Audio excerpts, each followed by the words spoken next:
যেটা দেশকাল মাত্রের বন্ধনটা ভেঙে দিয়েছে।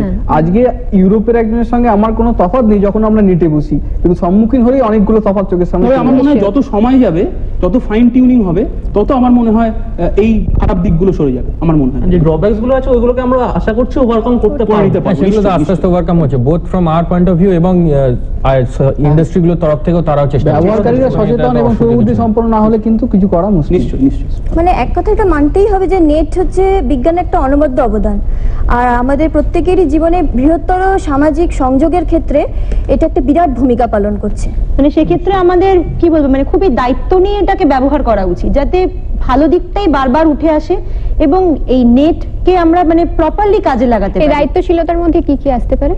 আমরা কিছু সোশ্যাল ইস্যুসকে অ্যাড্রেস করতে পারি থ্রু মানে internet community by sharing our view points.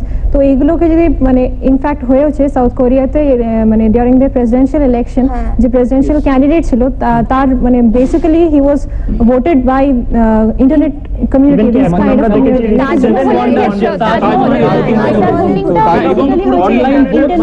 Online votes for more than the SMSs, almost 3 times মোর।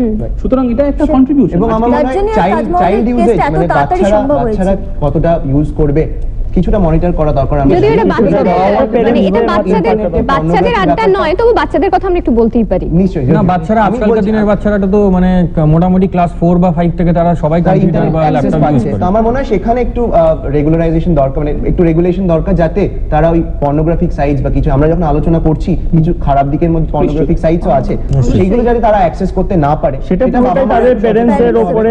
সেগুলো পার্টিকুলার সেই সাইটগুলো বন্ধ করে রাখা উচিত, যাতে তারা স্কুলে বা অন্য জায়গায় তো সেগুলো নিষিদ্ধ করাই হবে, কিন্তু বাড়িতে তো একদম পুরো নিজের উপর ডিপেন্ড করে। there are some softwares যেগুলো ডাউনলোড করে, নেট ন্যানি বলে একটা সফটওয়্যার আছে, এটা দিয়ে we can restrict those sites.